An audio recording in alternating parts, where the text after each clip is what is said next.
Hello children, this is the video on nomenclating the coordination compound. Now if you take a simple molecule like KCl, it is named as potassium chloride, where potassium is the cationic end and chloride is the anionic end. In complex compounds also, the cationic part is named first and the anionic part is named afterwards. Whether the complex is the cationic end or whether the complex is the anionic end, always remember whatever is there in the square bracket is the coordination or the complex entity. And that has to be written in small letters without the gap. So whenever you are writing the complex entity, it has to be written in the small letters. The ligands are written first, then the central metal atom, and then the oxidation state.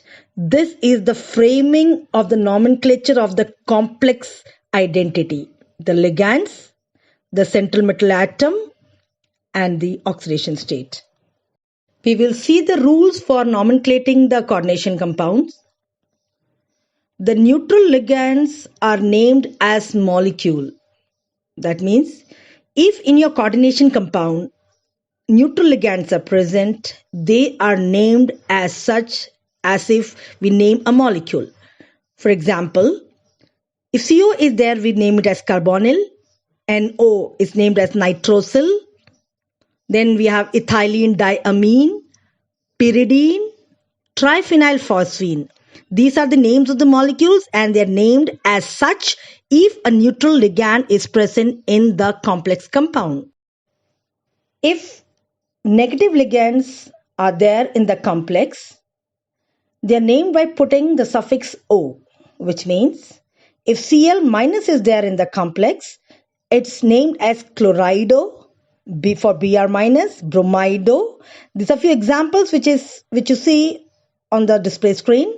Sulfato, acetato, sulfido, azido, carbonato, nitrato, nitrito, nitro. So you see, whichever is the negative ligands, the suffix is O. So O at the suffix end represents that it's a negative ligand. The positive ligands are given the suffix em. For example, NO plus as nitrosonium, hydrazinium for NH2, NH3 plus, and nitronium for NO2 plus. So whenever these positive ligands appear in the complexes, their name has a suffix em. Whenever an ambidentate ligand is present in the complex, we have to specify the mode of attachment. For example, if SCN minus is there, we have to show it as thiocyanato S. S represents the mode of attachment. If you write thiocyanato N, then N represents the mode of attachment. NO2 minus is written as nitro, which shows that the mode of attachment is through nitrogen. And for ONO, we write nitrito, specifying that the mode of attachment is through O. When two or more ligands appear more than once in the same complex, we use the term di, tri, tetra, penta, hexa, representing 2, 3, 4, 5, 6 respectively. Now for complex ligands, if they are repeated, then instead of writing bi or di, we write down bis. For 3, we write down tris. For 4, we write down tetrakis. And for 5, we write down pentakis. This means that whenever a ligand is a complex one, then instead of writing di, tri, tetra, we use the term bis, tris, tetrakis. Ligands are named in alphabetical order regardless of the nature of charge, which means we do not take into account di, tri, tetra while arranging the ligands in the alphabetical order. There is a special type of ligands which are called bridging ligands. Now, what are bridging ligands? They are those monodentate ligands which can simultaneously attach to two or more than one metal ion. These are called the bridging ligands. Now, if you see the example of bridging ligands, over here you have hydroxo as bridging between the two metal ions. So, OH is the bridging ligand. Now, whenever we are nomenclating a complex with the bridging ligands, it is nomenclated as this example what you see on the display. There are 4 aqua water with one of the iron, and the other iron also have 4 water as a ligand, and OH2OH as the bridging ligands. Now, whenever you are introducing a bridging ligand, it has to be emphasized with mu.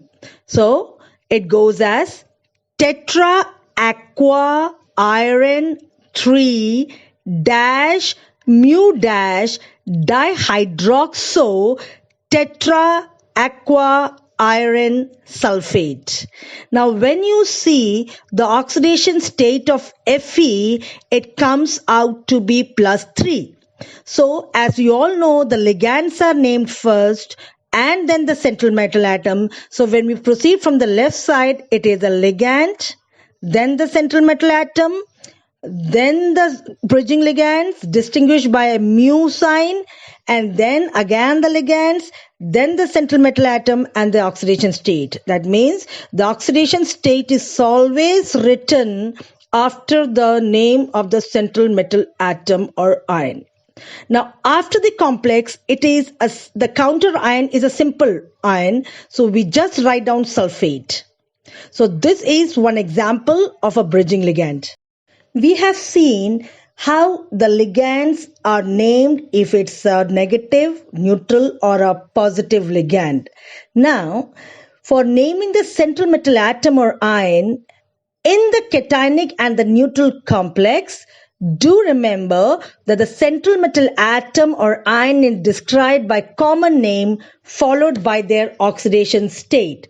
For example, if a cationic complex has silver, we write down the name of the metal as silver. And if the oxidation state is 1, we write down as 1. Iron, we write down as iron with its oxidation state as 3. Copper, we just write on copper with its oxidation state as 2. So, silver, iron, copper are the common names. So, this has to be taken care of whenever you are nomenclating the cationic and the neutral complex. In case of anionic complex means the complex which carries a negative charge. So, in case of anionic complex, the name of the metal or the ion ends with the suffix ate. Cuprate 2, argentate 1, ferrate 3. Whereas what we have seen in the cationic complex or a neutral complex was we used to write for copper, it was just copper, not cuprate. So that has to be taken care of. Argentate, we had written silver when it is a neutral or a cationic complex. So again, it's repeated that anionic complex, the name of the metal or the ion ends with suffix ate. Cuprate, argentate, ferrate, mercurate, likewise. Now let us take some examples of coordination compound and its nomenclature.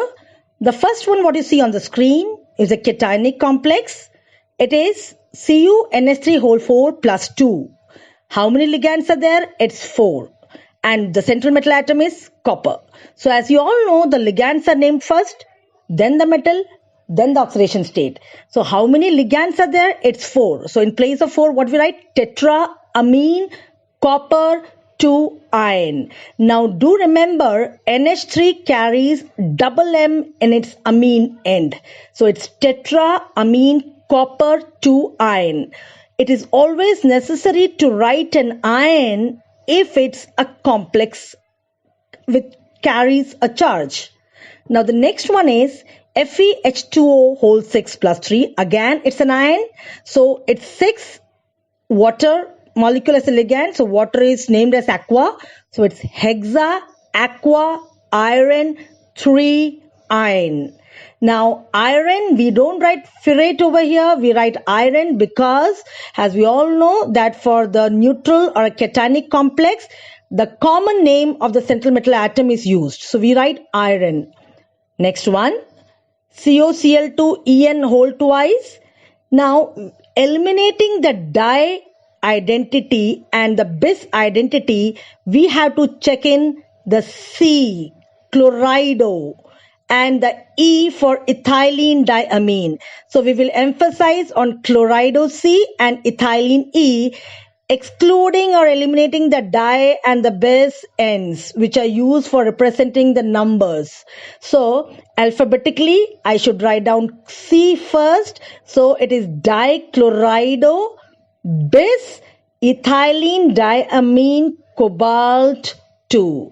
Now, when we all know that in the complex ligands or ethylene diamine, we don't write diethylene diamine because in place of bis, if I write down diethylene diamine, it will form another compound. So in order to avoid that confusion as well, we also use bis. Bis also represents 2.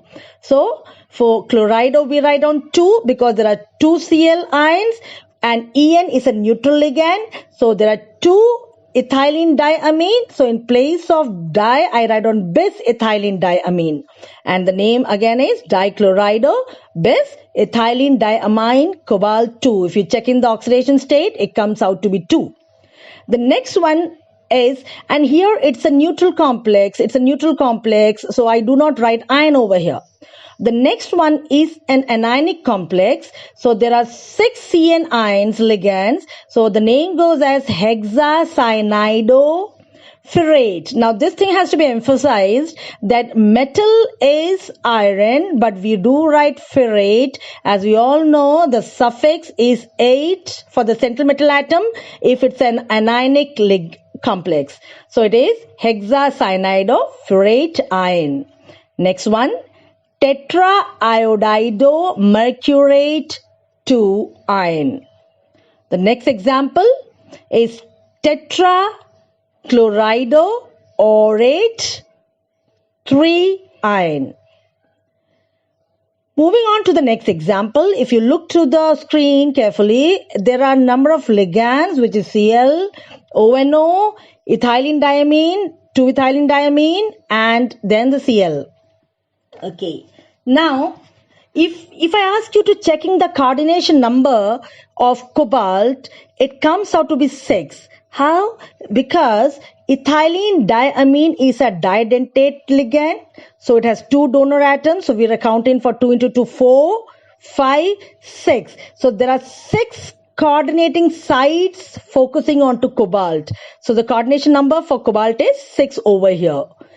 And the name goes as, again, alphabetical order, C coming first, chlorido, ethylene diamine is 2 times appearing. So we write down chlorido, bis, ethylene diamine. Again, check, it's a single M when for ethylene diamine. If you do write double M, it goes wrong. Double N is for NH3. So the name is chlorido, bis, ethylene diamine, nitrito. If I write nitrito, it's understood that the coordinating atom is oxygen. So it's nitrito, cobalt 3. So it is an example of a cationic complex. It's a cationic complex. The counter ion is Cl, which is a simple anion. So the complex part is the cationic part and the simple part is the anionic part. So what is anion? Over here, chloride. So just simply we write chloride. So cationic end is the coordination end, the complex end that has to be taken care of when we are writing the when we are doing the nomenclature. So it's chlorido, bis, ethylene diamine, nitrito, cobalt 3. All small letters without any gap. After the bis, you have to put a bracket, a parenthesis for ethylene diamine, and then a small gap we put in chloride. The next one is if you check the next one, the cation is a simple cation and the anion is the complex part. So the simple cation is ammonium, ammonium, and then we go again with the coordination end, the nomenclature of the coordination end, that is diamine, alphabetical order. I check in for A, so it's diamine. Ignoring the tetra end, it's thiocyanate-N. Thiocyanate-N, it starts with T. So the first one is A, amine, then thiocyanate, and then we have the central metal atom and the oxidation state. So overall, it is ammonium, the simple cationic part, the counter ion of the coordination end. So it is ammonium. I just write an ammonium, I give a small gap, and then my coordination nomenclature starts without any gap or written in small letters. So it is diamine tetrathiocyanato-N chromate.